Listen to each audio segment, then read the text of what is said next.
कम से कम अपनी फैमिली के लिए उठिए।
गुड्डन गुड्डन गुड्डन गुड्डन गुड्डन गुड्डन गुड्डन गुड्डन गुड्डन गुड्डन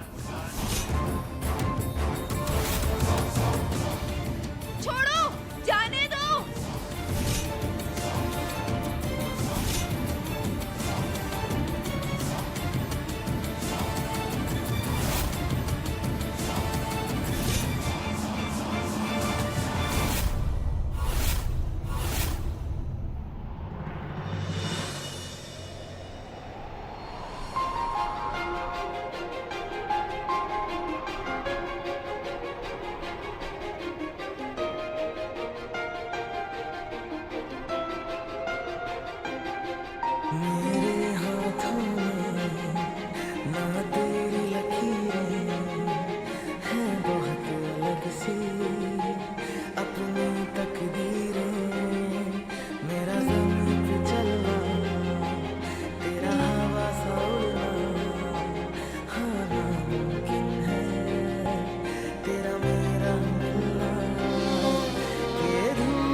बोल दत्ता, बोल तूने ये सब क्यों किया? ऐसा क्या हुआ कि प्रॉपर्टी मिलने के बावजूद तू हमारी जान लेने पर उतारू हो गया? बोल, मैं तेरी औकात अच्छी तरह से जानता हूं। तू ये सब अकेले नहीं कर सकता दत्ता। बोल, बोल तेरे साथ कौन मिला हुआ है? बोल, वरना अभी इसी वक्त तेरा खेल हमेशा हमेशा के लिए खत्म कर दूंगा मैं। बोल दत्ता, बोल, बोल दत्ता।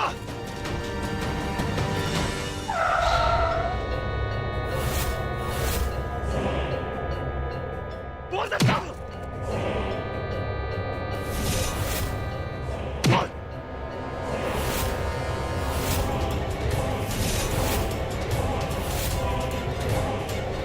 इंस्पेक्टर साहब, ये आदमी पागल हो गया, मुझे बचा लो, वरना ये आदमी मेरी जान ले लेगा। मेरी जान बचा लीजिए इंस्पेक्टर साहब, प्लीज।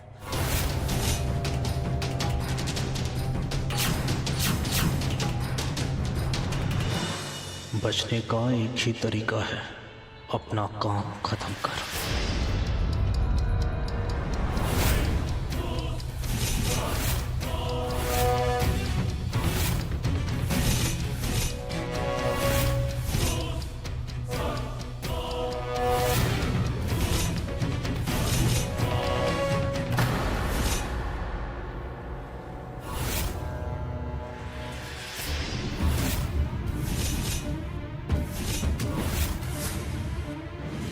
दत्ता, दत्ता बंदूक नीचे कर। दत्ता बंदूक नीचे कर, तू ऐसा नहीं कर सकता। तेरा खेल खत्म हो गया है। दत्ता बंदूक नीचे कर। नहीं, काम पूरा करके ही दम लूंगा अब तो। दत्ता मैं बोल रहा हूं, बंदूक नीचे कर। दत्ता नीचे कर बंदूक।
दत्ता ने मेरे पास और कोई रास्ता ही नहीं छोड़ा था।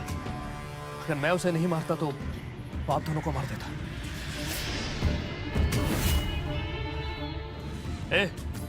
बाकी सबको अरेस्ट करो और डेड बॉडी के लिए एम्बुलेंस बुला लो।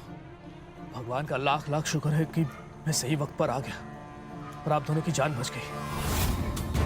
मैं बता नहीं सकता कि आप दोनों को सुरक्षित देखकर मुझे कितनी खुशी हो रही है। विजय, गुड्डन जी, घर चलिए। दादी घर पर परेशान हो रही होंगी। चलिए घर चलिए।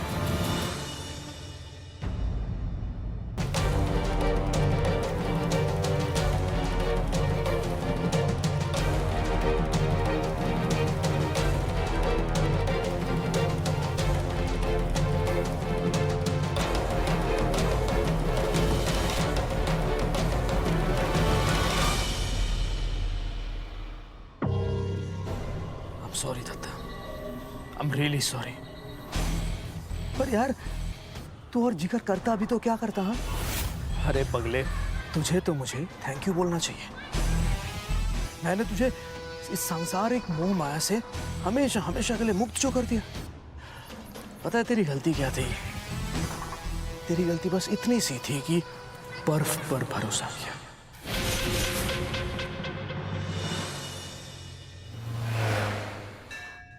दादी माँ,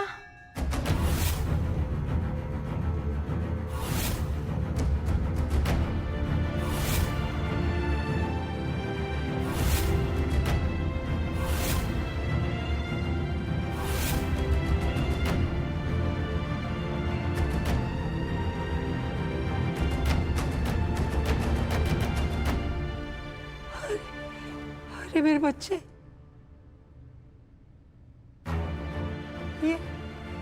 ये क्या? तुम लोग ठीक तो हो ना? ठीक हो ना बेटा? हैं? बस ये समझ लीजिए दादी जी कि एंड मौके पर पहुंच के मैंने सब कुछ संभाल लिया।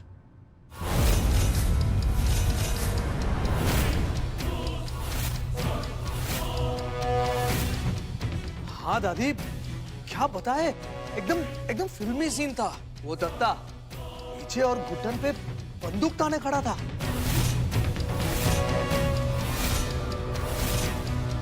तो मैं भी क्या हाथ पर हाथ धरे खड़ा रहता? मैंने भी बंदूक निकाली और गोली तान दी, ठाए ठाए। गोली जाके सीधा दत्ता के बाल बाल बच गए ये दोनों, है ना जी? नहीं, थैंक यू बोलने की कोई जरूरत नहीं है, ये तो मेरा फर्ज था। अगर पुलिस ने अपना फर्ज पहले ही निभा लिया होता ना, तो ना ही दत्ता जेल से भागता और ना ही इस दिन की नौबत आती।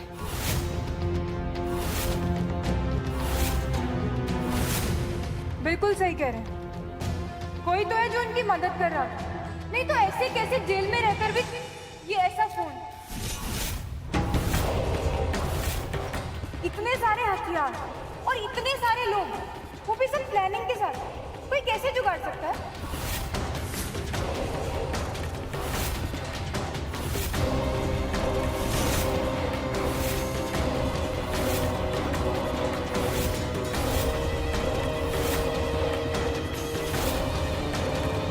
हो ना हो, इस फोन में जरूर हमें कोई ना कोई सुराग मिलेगा ही मिलेगा। पर तुम्हारे पास ये फोन आया कैसे? ये तो पुलिस के पास होना चाहिए, बहुत इंपॉर्टेंट सबूत है ये। दीजिए मुझे, नहीं तो सबूत गायब करने के इल्जाम में आपको भी जेल हो सकती है। हमें कोई शौक नहीं है किसी का फोन उठा के रखने का। वो तो जब हम उसके सामने थे तो वो बार बार किसी से बात कर रहा था और ऐसा लग रहा था जैसे कोई उसको ऑर्डर दे रहा है। हमें इस फोन में देख के जरूर पता चलेगा कुछ ना कुछ।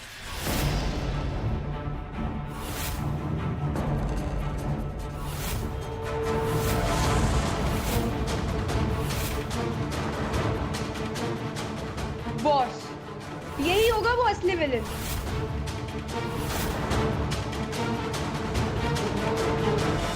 कहीं ये बात सबके सामने ना हो जाए कि दत्ता के सिर पर मेरा हाथ था और मैंने ही कहा था गुड्डन और एजे को मारने के लिए।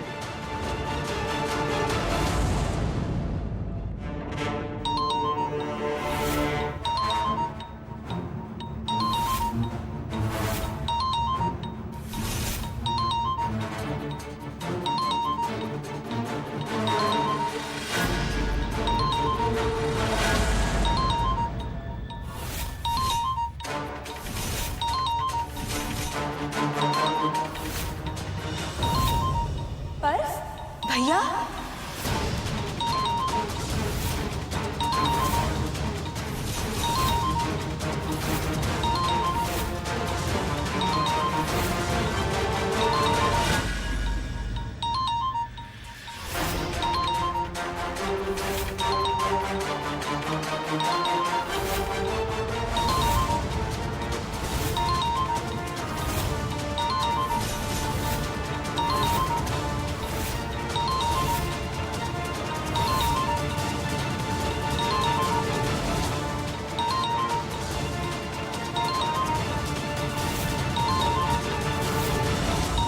मतलब वो तुमसे बात करता था?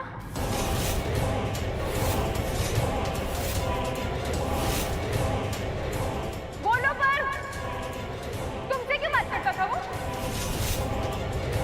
मतलब तुम थे उसके बॉस?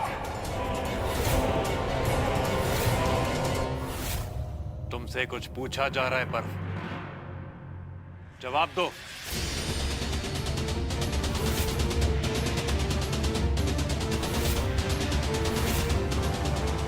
आओ,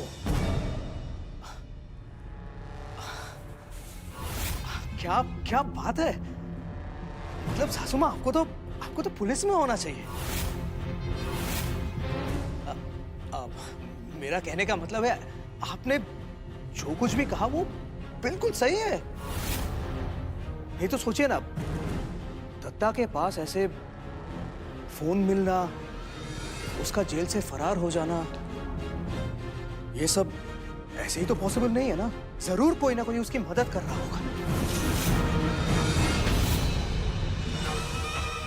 पर कौन कर रहा था यही हम नहीं पकड़ पाए। दरअसल भागने से पहले दत्ता ने हमारे हवलदार हरिराम का फोन चुरा लिया था। तो हमारी पूरी टीम दत्ता को ढूंढने के लिए उसी फोन पर ट्रैक कर रही थी, तो इसीलिए मैंने भी उसी फोन पर फोन किया था।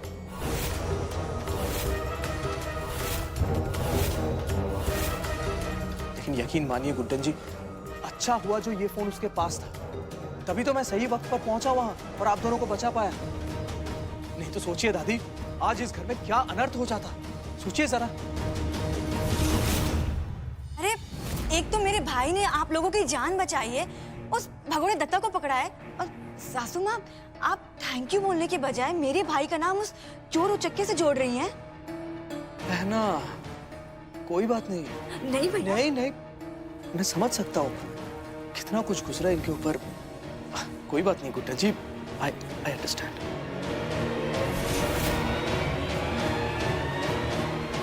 कान्हा का लाख लाख शुक्र है बेटा, तू वहां वक्त पे पहुंच गया। भगवान तुझे बहुत बहुत बरकत दे बेटा। बेटा रुक जाओ, आराम करो, जाओ।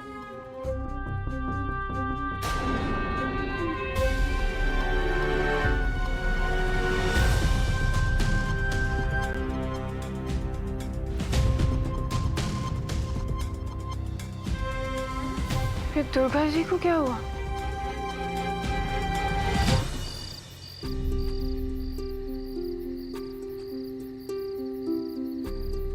दादी माँ ने बताया कि आपको हमारी बहुत चिंता हो रही थी। आपकी ना यही बात गुड्डन के दिमाग से बिल्कुल बाहर है। अब जब हम सामने होती हैं तो हर समय गुस्सा करती रहती हैं, और जब मुसीबत में होती हैं तो चिंता भी करती हैं। किस बात की नाराजगी हमसे? नाराजगी वो भी तुमसे।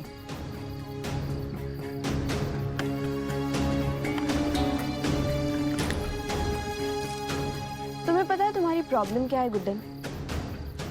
जब तक कोई तुम्हारी गलतियों का एहसास न दिलाए तब तक तुम्हें कुछ समझ में ही नहीं आता।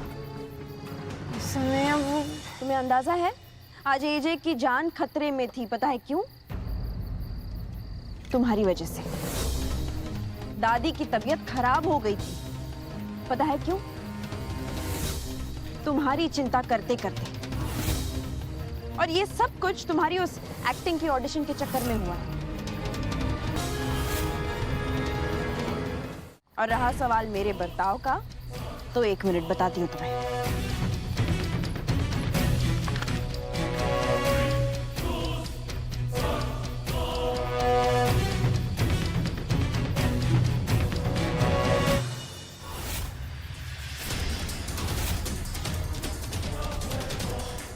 जब तक तुम्हारे नाम के साथ जिंदल जुड़ा हुआ है,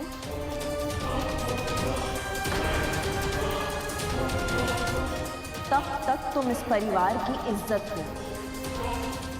और अगर इस परिवार की इज्जत खतरे में होगी तो मैं शांत नहीं बैठूंगी। तुम्हारी बदनामी इस परिवार की बदनामी है गुड्डन। और इस गलतफहमी में मत रहना कि मुझे तुम्हारी कोई चिंता है। तुम्हें कुछ भी हो जाए मुझे कोई परवाह नहीं, समझी? जी हम आपकी सारी बातें समझ रहे हैं, और हमें थोड़ी पता था हम वो ऑडिशन देने जाएंगे और वो यही तो समझाना चाह रही हूँ मैं तुम्हें कि तुम्हें कुछ पता ही नहीं रहता। ये चाबियां जो कमर पे लटका कर घूम रही हो ना तुम, ये सिर्फ चाबियां नहीं है। इन चाबियों से इस घर में रहने वाले लोगों की किस्मत जुड़ी हुई है, जो आज तुमने बदल दी। देखना चाहती हो कैसे? आओ दिखाती हूँ।